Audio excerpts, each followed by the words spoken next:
भक्त रसखान। रसखान का संबंध बादशाही परिवार से था।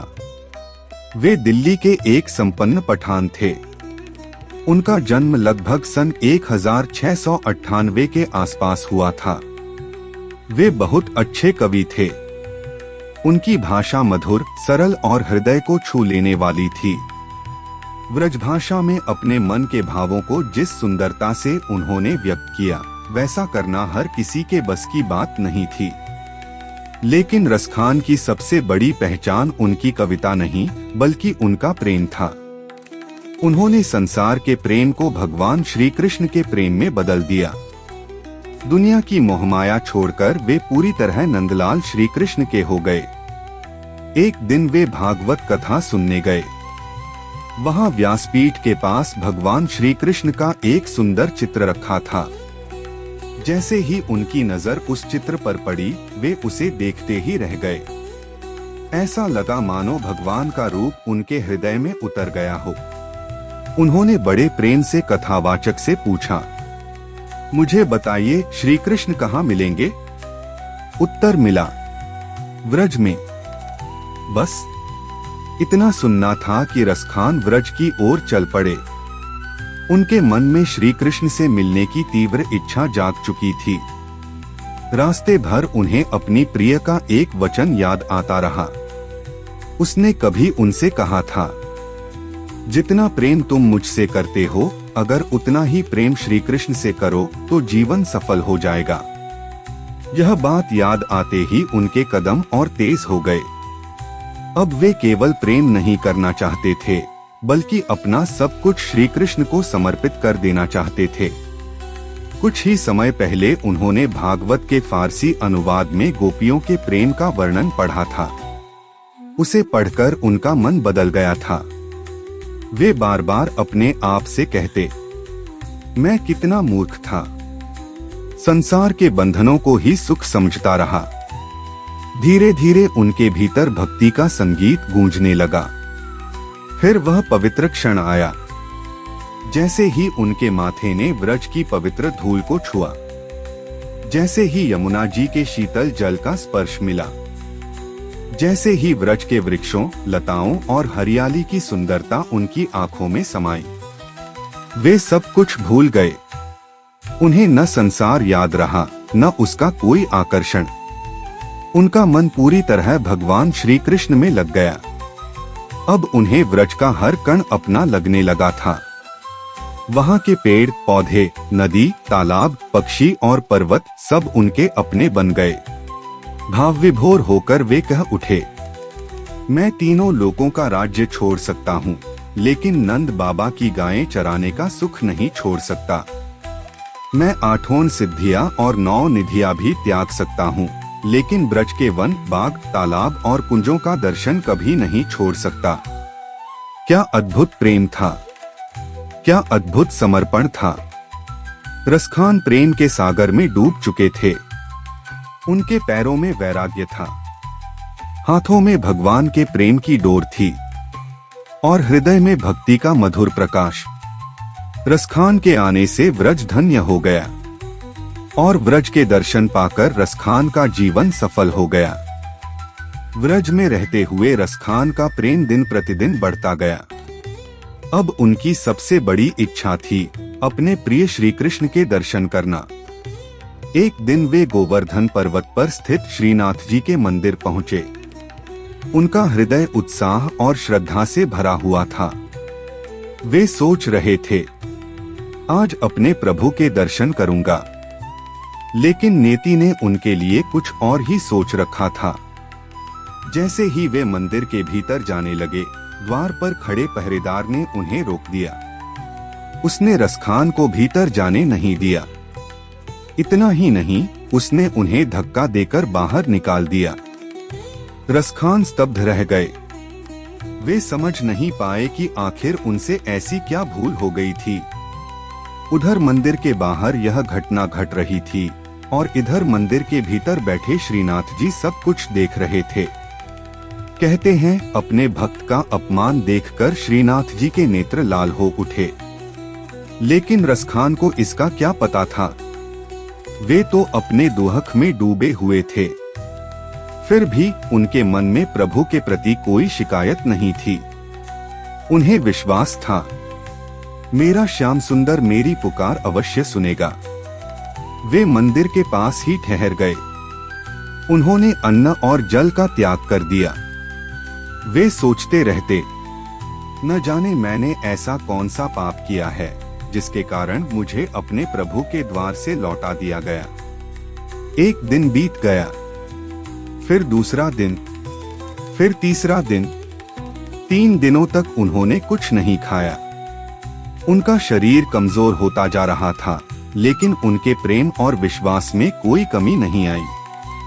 वे भूमि पर पड़े पड़े अपने मन की पीड़ा प्रभु से कहते रहते।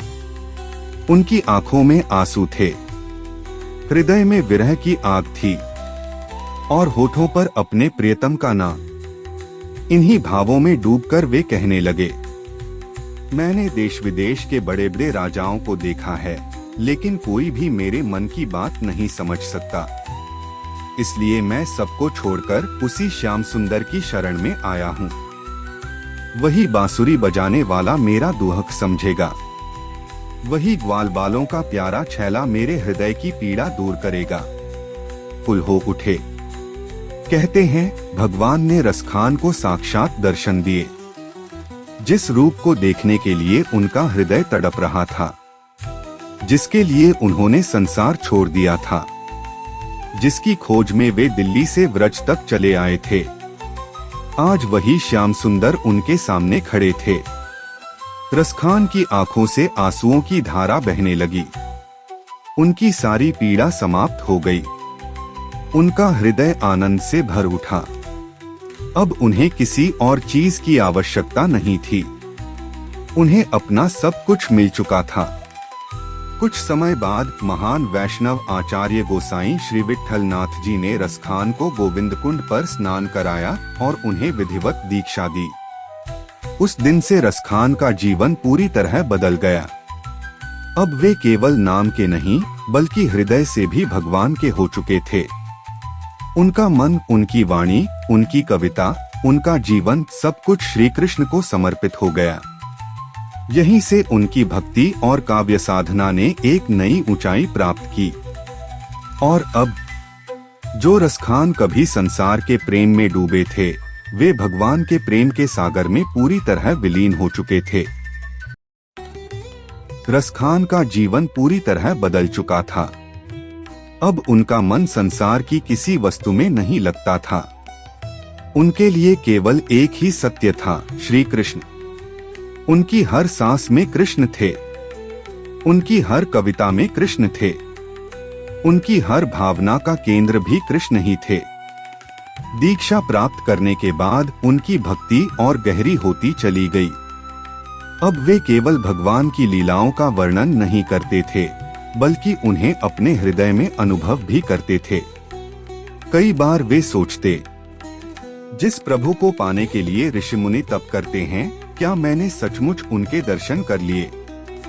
फिर उनका मन प्रेम से भर उठता। उन्होंने वेद पढ़े थे, पुराणों की कथाएं सुनी थीं, अनेक संतों और विद्वानों की बातें सुनी थीं, लेकिन जो आनंद उन्हें श्री कृष्ण के साक्षात अनुभव में मिला, वैसा उन्होंने कभी नहीं पाया था। इसी भाव में डूबकर वे कहते हैं, मैंने पुराण पढ़े, वेदों की ऋचाएं सुनी, अनेक लोगों से भगवान की महिमा सुनी, लेकिन उनके रूप और स्वभाव का सही वर्णन कोई नहीं कर पाया।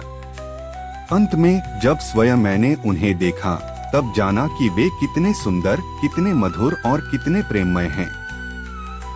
रसखान का यह अनुभव साधारण नहीं था।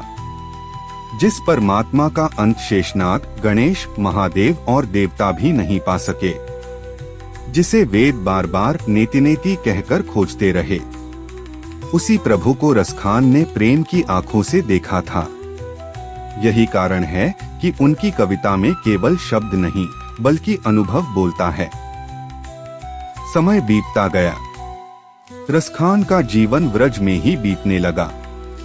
वे कभी वृंदावन के कुंजों में घूमते, कभी यमुना किनारे बैठकर श्री कृष्ण का स्मरण करते, कभी गोवर्धन की परिक्रमा करते, और कभी अपनी कविताओं में अपने प्रियतम का गुणगान करते।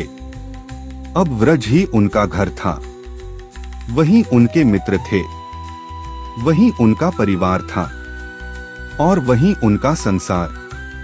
धीरे धीरे उम्र बढ़ने लगी, शरीर कमजोर होने लगा, लेकिन कृष्ण के प्रति उनका प्रेम पहले से भी अधिक प्रगाढ़ होता गया। फिर एक दिन उनके जीवन का अंतिम समय निकट आ पहुंचा। उन्हें आभास हो गया कि अब इस संसार से विदा लेने का समय आ गया है। लेकिन उस समय भी उनके मन में कोई भय नहीं था। एक ही इच्छा थी, किसी भी रूप में रहूं, लेकिन श्री कृष्ण और व्रज से कभी दूर न हो। अपने जीवन की अंतिम बेला में उन्होंने प्रभु से प्रार्थना की, यदि मनुष्य जन्म मिले तो मैं ब्रज में ग्वालों के बीच रहूं। यदि पशु बनूं तो नंद बाबा की गायों के साथ चरूं। यदि पत्थर बनूं तो उसी गोवर्धन पर्वत का हिस्सा बनूं जिसे श्री कृष्ण ने अपनी उंगली पर उठाया था। और यदि पक्षी बनूं तो यमुना किनारे कदम के वृक्ष पर अपना बसेरा बनाऊं।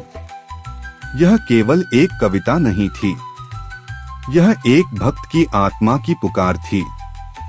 यह उस प्रेम की पराकाष्ठा थी जहां भक्त को भगवान से कुछ नहीं चाहिए होता सिवाय उनके पास रहने के। कहते हैं, अंतिम समय में स्वयं राधारमण भगवान ने रसखान को दर्शन दिए। उनकी आंखों के सामने उनके प्रिय श्याम सुंदर थे, जिन्हें पाने के लिए उन्होंने संसार छोड़ा था, जिनके लिए उन्होंने आंसू बहाए थे, जिनके प्रेम में उन्होंने अपना सब कुछ अर्पित कर दिया था। आज वही प्रभु उन्हें अपने धाम ले जाने आए थे। रसखान की आंखों में आनंद के आंसू थे, चेहरे पर अद्भुत शांति थी और अगले ही क्षण उनके प्राण अपने प्रियतम के चरणों में समर्पित हो गए। कहते हैं, भगवान अपने भक्तों का प्रेम कभी नहीं भूलते। रसखान भी ऐसे ही भक्त थे, जिन्होंने जाति, धर्म, धन, मान सम्मान और संसार की सारी सीमाओं को पार करके केवल प्रेम को अपनाया। यही कारण है कि सदियां बीत जाने के बाद आज भी उनका नाम श्रद्धा से लिया जाता है। उनकी कथा हमें यह सिखाती है कि भगवान तक पहुंचने का सबसे सरल मार्ग ज्ञान, तर्क या अहंकार नहीं, बल्कि सच्चा प्रेम और पूर्ण समर्पण है। और शायद इसी कारण इतिहास आज भी उन्हें केवल कवि नहीं, बल्कि प्रेम और भक्ति के अमर प्रतीक भक्त रसखान के रूप में याद करता है।